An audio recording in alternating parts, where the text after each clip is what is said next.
Assalamualaikum warahmatullahi wabarakatuh. Bismillahirrahmanirrahim. Alhamdulillah. Alhamdulillahirabbil alamin. Allahumma shalli ala sayyidina Muhammad wa ala ali sayyidina wa maulana Muhammad, amma ba'du. Saudaraku yang dirahmati Allah, alhamdulillah, senang sekali rasanya di bulan Ramadan yang penuh berkah ini kita masih berjumpa kembali di rangkuman tausiah singkat Jamaah Nurul Qalbi. Doa dan harapan kami untuk penonton setia channel Jamaah Nurul Qalbi, semoga tetap diberikan kesehatan baik zahir maupun batin, dilapangkan rezekinya, dimudahkan segala urusannya, diterima amal ibadah kita pada bulan suci ini. Dan bagi saudaraku yang masih terlilit hutang sampai saat ini, semoga Allah cepat melunaskan serta dipanjangkan umur kita dalam ketaatan dan kebaikan. Amin, amin ya robbal alamin. Penonton channel Jamaah Nurul Qalbi yang dirahmati Allah, pada bulan Ramadan ini seluruh umat Islam berlomba-lomba untuk mengerjakan amal baik. Karena pada bulan yang penuh berkah ini, segala amal baik yang kita kerjakan insya Allah akan dilipat gandakan pahalanya. Selama sebulan penuh kita dituntut untuk menahan rasa lapar, haus, dan menahan hawa nafsu.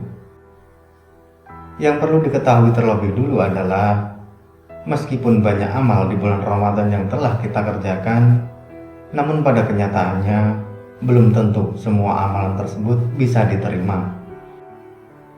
Lalu bagaimana cara mengetahui bahwa amal puasa kita diterima? Ada beberapa tanda perubahan yang bisa kita rasakan. Di antaranya adalah yang pertama, semakin takut kepada Allah. Dalam Quran surah Al-Mu'minun ayat 60, Allah Subhanahu wa Ta'ala sudah berfirman, "Dan orang-orang yang memberikan apa yang telah mereka berikan dengan hati yang takut, karena mereka tahu bahwa sesungguhnya mereka akan kembali kepada Rabb mereka." Saat Rasulullah menyampaikan ayat tersebut, Aisyah radhiyallahu anha bertanya kepada beliau, "Apakah mereka orang-orang yang meminum khamr dan mencuri?" Kemudian Rasulullah Shallallahu Alaihi Wasallam menjawab, "Tidak wahai Aisyah, mereka adalah orang-orang yang berpuasa, menegakkan sholat dan bersedekah. Akan tetapi mereka merasa takut amalan yang telah mereka kerjakan tidak diterima di sisi Allah. Mereka itulah golongan yang senantiasa berlomba-lomba dalam mengerjakan kebaikan." Lalu tanda yang kedua adalah semakin rajin dan ikhlas beribadah. Oleh Syekh Shalih Al-Fauzan pernah mengatakan, di antara tanda diterimanya amal solih di bulan Ramadan adalah keadaan seorang muslim setelahnya menjadi lebih baik daripada sebelum Ramadan. Karena kebaikan akan mengajak kepada kebaikan selanjutnya, dan amal solih akan mengajak pada amal solih lainnya. Rasulullah Shallallahu Alaihi Wasallam pernah berdoa, "Ya Rabb yang membolak-balikkan hati, teguhkanlah hatiku pada agamamu." Kemudian ada seorang sahabat yang berkata, "Ya Rasulullah, kami beriman kepadamu dan kepada apa yang engkau bawa kepada kami." Lalu Nabi Shallallahu Alaihi Wasallam menjawab, "Ya, karena sesungguhnya seluruh hati manusia di antara dua jari tangan Allah, dan Allah membolak-balikkan hati sekehendaknya." Hadis riwayat Ahmad, Al-Hakim, dan Tirmidzi. Dari hal tersebut bisa kita lihat bahwa seseorang yang mungkin sebelum Ramadan hampir tidak pernah beribadah, akan tetapi karena niat untuk memperbaiki diri, kemudian ia mengerjakan puasa, dan setelah Ramadan selesai, orang tersebut semakin rajin mengerjakan ibadahnya. Insya Allah amal yang dikerjakannya bisa diterima oleh Allah Subhanahu wa Ta'ala. Lalu tanda yang ketiga adalah menjadi pribadi yang lebih baik. Apabila seorang mukmin sudah mendapatkan hikmah dari berpuasa di bulan Ramadan, maka setelah puasa selesai, mukmin tersebut akan menjadi pribadi yang jauh lebih baik dari sebelumnya.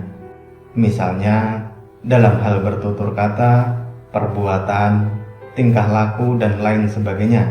Kesemuanya itu akan mengalami perubahan.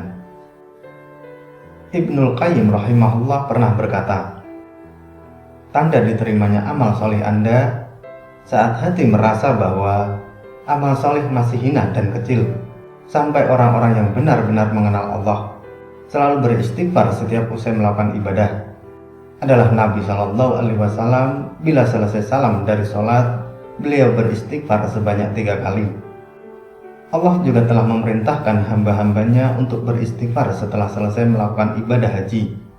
Allah juga memuji mereka yang beristighfar setelah melakukan sholat malam. Nabi Shallallahu Alaihi Wasallam memerintahkan taubat dan istighfar usai berwudu. Lalu tanda yang keempat, istiqomah dalam hijrah. Maksudnya adalah meninggalkan segala macam kemaksiatan yang pernah dikerjakannya dan selalu memandang ke depan untuk terus mencari ridha Allah dari setiap hal yang dikerjakan, sekalipun itu sedikit ataupun sangat kecil. Rasulullah Shallallahu Alaihi Wasallam pernah bersabda, amalan yang paling dicintai oleh Allah adalah amalan yang berlanjut walaupun itu sedikit.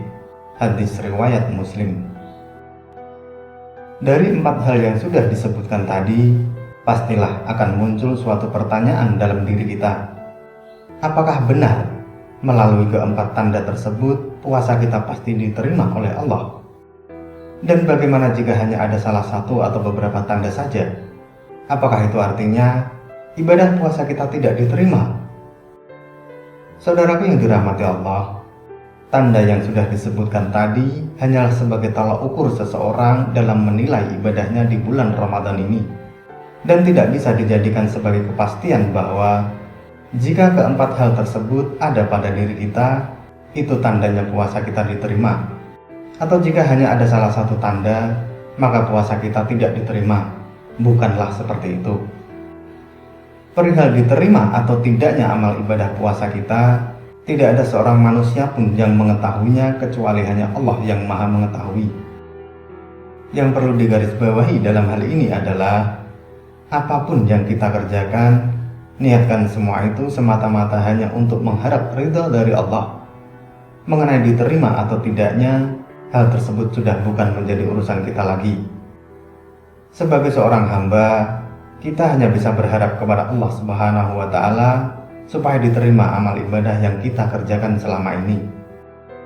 Dan mari kita semua berdoa, semoga Allah Subhanahu wa Ta'ala menerima amal ibadah puasa kita di bulan Ramadan yang penuh berkah tahun ini. Amin, amin ya rabbal alamin. Wallahu a'lam bishawab. Semoga materi ini bermanfaat. Sampai ketemu pada materi berikutnya. Dan wassalamualaikum warahmatullahi wabarakatuh.